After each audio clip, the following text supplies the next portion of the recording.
Hello नमस्कार आदाब सलाम सत श्री अकाल केम छो कसे काय केरो हाल है के ना छी यहाँ सब कैसन वाली हाउ आर यू कैसे हैं आप लोग केमन आचो मनक काम खम्बा गरी हुकुम केमती अच्छंती की खबर। उम्मीद करता हूं कि आप लोग बहुत अच्छे होंगे, स्वस्थ होंगे, दुरुस्त होंगे और आपका समय बहुत ही मजे में बीत रहा होगा। मित्रों, आज के इस वीडियो में मैं एक विशेष व्यक्ति के वार्षिक राशिफल के बारे में चर्चा करने वाला हूं कि उनका जो है ये साल 2022 कैसा रहेगा या 23 तक मैं बता दूंगा कैसा रहेगा। एक साल की जानकारी इनको इस वीडियो में चाहिए। इनकी जो कुंडली है आपके सामने में दिखाई दे रही होगी कि कर्क लग्न की कुंडली है और मकर राशि है। लग्न में प्रथम भाव में शुक्र बैठा हुआ है, दूसरे तीसरे भाव में कोई नहीं है। चतुर्थ भाव में शनि उच्च का बैठा हुआ है जो शश नामक राजयोग बना रहा है। पंचम भाव में गुरु बैठे हुए हैं वक्री अवस्था में। छठे भाव में केतु उच्च का और सप्तम भाव में चंद्रमा मकर राशि में बैठे हुए हैं। अष्टम नवम भाव में कोई नहीं है। दसम भाव में बुध देव है और एकादश भाव में सूर्य और मंगल की युति है। 12वें भाव में राहु बैठा हुआ है। कुंडली तो आपकी बहुत ही अच्छी है, लेकिन बृहद फलादेश तो मैं करने नहीं जा रहा हूं। बृहद फलादेश आप लिखित में ले लोगे तो ज्यादा बढ़िया रहेगा आपके लिए। समय समय पर में किस समय में क्या डिसीजन लेना है, कौन सा वो समय है जिस समय में उसको उपयोग करके बहुत फायदा ले लेना है और कौन सा वो समय है जिस समय में बहुत ज्यादा नुकसान होने वाला है तो कोई उपाय करके उस नुकसान को रोक लेना है। ये कुंडली का मूल उद्देश्य यही होता है। इस समय में आपके कुंडली में आपका जो डेट ऑफ बर्थ है बता देता हूं। 1 जून 1983 10:25 मुंबई का आपका जन्म है। 1 जून 1983 10:25 सुबह का मुंबई का आपका जन्म है। और इस समय में गुरु की महादशा चल रही है। गुरु के महादशा में शुक्र की अंतर्दशा चल रही है जो कि 18 जुलाई 2023 तक रहेगा। आपको मैं बता दूं कि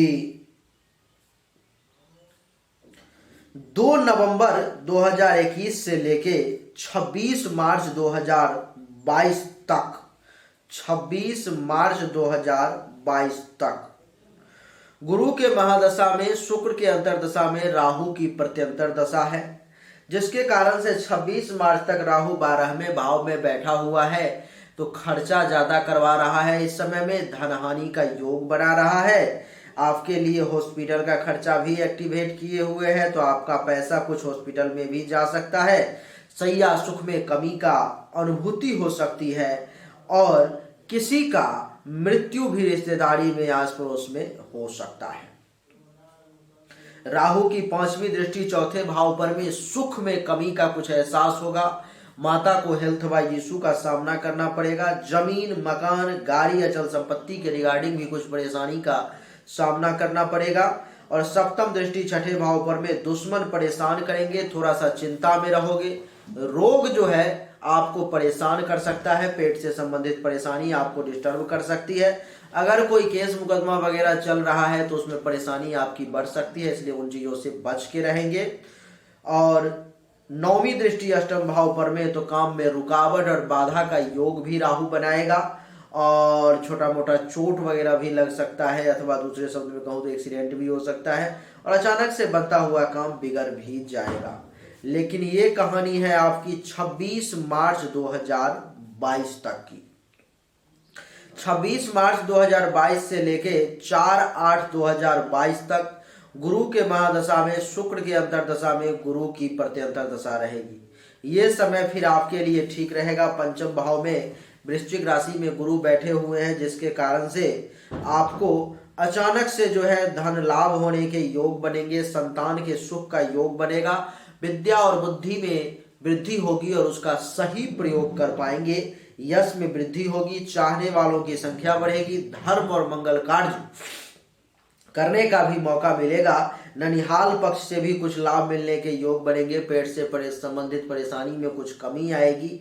और गुरु की 5वीं दृष्टि जो है नवम भाव पर में, तो भाग्य भरोसे भी कुछ काम होगा। धर्म का भी पालन करेंगे, कुछ तीर्थ यात्रा वगैरह भी करने का मौका मिलेगा। यश में भी वृद्धि होगी। संत महात्मा ऋषि मुनि ब्राह्मण का आशीर्वाद भी प्राप्त होगा और शिक्षा का स्तर भी आपका बढ़ेगा। गुरु की 7वीं दृष्टि एकादश भाव पर में, आय में भी वृद्धि होगी, लाभ भी मिलेगा और मनोकामनाओं की पूर्ति भी होगी, इच्छा की पूर्ति भी होगी। बड़े भाई बहन सीनियर्स का सपोर्ट भी प्राप्त होगा। पुत्र वधू और दामाद तो अभी होंगे ही नहीं, तो बात खत्म। तो इतना जो है आपको गुरु, और गुरु की 9वीं दृष्टि प्रथम भाव पर में, तो ज्ञान में वृद्धि होगी, शरीर में बल का एहसास होगा, मानसिक तौर पर में स्ट्रांग होने की कोशिश करेंगे और शील स्वभाव भी मिला जुला करके ठीक रहेगा। ये कहानी है आपका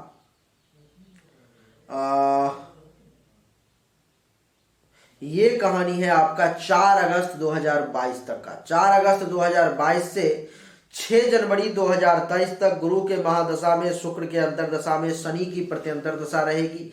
ये समय फिर आपके लिए ठीक रहेगा। शनि आपके कुंडली के चतुर्थ भाव में उच्च के बैठे हुए हैं, चौथे भाव में, और 4 डिग्री पर में है, जिसके कारण से शनि जो है इस समय में आपको सुख में वृद्धि करेंगे। माता का स्वास्थ्य जो है सो ठीक करने की कोशिश करेंगे, माता से कुछ लाभ भी दिलवाने का प्रयास करेंगे। और आपको मैं बता दूं कि मकान, जमीन, अचल संपत्ति के रिगार्डिंग भी कुछ फैसला लेंगे, आपको कुछ सुख मिलेगा। वाहन का भी सुख प्राप्ति होगा। और इसकी 3री दृष्टि 6ठे भाव पर में, दुश्मन का भी नाश होगा, चिंताएं भी खत्म होंगी, हेल्थ बाय इशू का भी समाधान होगा। ऋण, केस, मुकदमा, इन सब के रिगार्डिंग अगर कोई परेशानी है तो वहां भी कुछ आफियत देखने को मिलेगी। और इसकी 7वीं दृष्टि 10म भाव पर में, पिता से कुछ लाभ मिलेगा। काम धंधा कारोबार जो है आपका, वहां भी कुछ वृद्धि होगी। पद, प्रभुता, अधिकार, प्रतिष्ठा में वृद्धि होगी। और 10म दृष्टि प्रथम भाव पर में, तो मानसिक तौर पर भी मजबूती से निर्णय लेने में आप सक्षम होंगे। आपके लिए बढ़िया रहेगा शनि। लेकिन अष्टम भाव का मालिक है, इसलिए बनता हुआ काम बिगाड़ेगा भी और अचानक से कुछ धन हानि भी करवाएगा, इसलिए सावधान। आपको मैं बता दूं कि 6 जनवरी 2023 से लेके 22/5/2023 तक गुरु के महादशा में, शुक्र के अंतरदशा में, बुध की प्रत्यंतर दशा है, जो आपके लिए बढ़िया नहीं रहेगा। बुध जो है 10म भाव में इस समय में बैठा हुआ है 24 डिग्री पर में, और इस कुंडली में एक मारक ग्रह है, जिसके कारण से इस समय में खर्चा ज्यादा होगा, धन हानि का योग बनेगा, अस्पताल का खर्चा भी कुछ जाएगा और फालतू का मेहनत, परिश्रम, भाग दौड़ भी ज्यादा करना पड़ेगा। जूनियर्स का सपोर्ट बहुत कम मिलेगा और छोटे भाई बहन अगर कोई होंगे तो वहां से भी लाभ कम मिलेगा। पिता के साथ अथवा पिता तुल्य व्यक्ति के साथ कुछ टेंशन तनाव के भी योग बनेंगे। इज्जत, प्रतिष्ठा, मान सम्मान में कुछ कमी देखने को मिलेगी और काम धंधा भी बहुत बढ़िया नहीं चलेगा। 7वीं दृष्टि चतुर्थ भाव पर में, तो माता को फिर से हेल्थ वाइज इशू का सामना, जमीन, मकान, अचल संपत्ति, गाड़ी, इन सब के रिगार्डिंग भी कुछ परेशानी का आपको सामना करना पड़ेगा।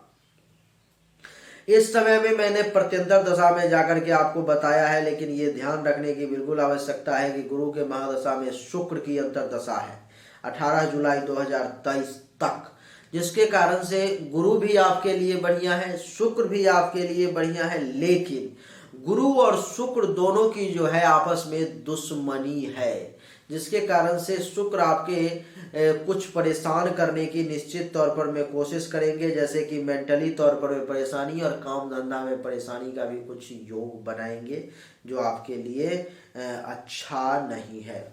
इस समय में आपके पास में 2000 कम से कम 26 तक मौका है, जिसमें आप अपार धन दौलत बना सकते हो। अगर आप थोड़ा सा पूजा पाठ का सहारा लोगे तो बहुत पैसा बनाने का योग है। इस समय में आपके लिए जो परम आवश्यक है वो, क्योंकि गुरु ऐसे ही आपको बहुत लाभ दे रहा है और देगा, लेकिन उससे सही मायने में सही लाभ लेने के लिए आपको गुरु के मंत्र का जाप, उसका हवन, शुक्र के मंत्र का जाप, उसका हवन, दुर्गा सप्तशती का पर्याप्त धन प्राप्ति के लिए संपुट पाठ और रुद्राभिषेक, इतना काम अगर आप कर लेते हो तो आपके लिए समझ लो कि कमाल हो जाएगा जिंदगी में। आपको पता नहीं चलेगा कि ये बदलाव आखिर हो कैसे रहा है। बहुत जरूरी है आपके लिए ये, अगर आप कर लेते हो तो। रत्न जो है मैं आपको बता देता हूं, आपको कौन कौन सा नहीं धारण करना है। जिंदगी में कभी भी जो है तो सूर्य का रत्न नहीं धारण करना है, चंद्रमा का रत्न जो है आप धारण करने की आवश्यकता नहीं है, मंगल के रत्न को धारण करने की आवश्यकता वैसे नहीं है, लेकिन आप चाहो तो कर भी सकते हो। बुध के रत्न को धारण नहीं करना है, गुरु की आवश्यकता नहीं है। शुक्र के रत्न को धारण शुक्र के रत्न को आप धारण कर सकते हो। शनि के रत्न को धारण करने की आवश्यकता नहीं है, राहु केतु के रत्न को धारण करने की आवश्यकता नहीं है। यानी कि आपके लिए मिला जुला करके एक ही रत्न जो हुआ वो है शुक्र का हीरा, आप धारण कर सकते हो। बाकी आपको कहीं कुछ भी धारण करने की आवश्यकता नहीं है इस समय में, अथवा कभी भी आपको केवल पूजा पाठ का सहारा लेना है। बाकी कहीं भी जो है आपको अपने ध्यान को भटकाना नहीं है, फालतू चीजों में पैसा खर्च नहीं करना है, सिर्फ धर्म में खर्च करना है। और ये जो है अगर हो जाता है आपके लिए 2 4 5 साल पर में एक बार, तो आपके लिए समझ लो कि जिंदगी में 4 चांद लगने वाली बात होगी। क्या?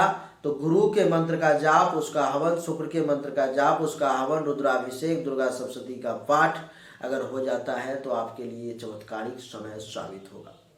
उम्मीद करता हूं कि आपको हमारा वीडियो पसंद आया होगा। अगर पसंद आया तो इस वीडियो को लाइक करें, शेयर करें, चैनल को सब्सक्राइब करके इसके बेल आइकन के बटन को दबा दें। एक बार फिर से आप सभी का बहुत बहुत धन्यवाद। Thank you so much. जय हिंद, वंदे मातरम। बोलिए राधे राधे।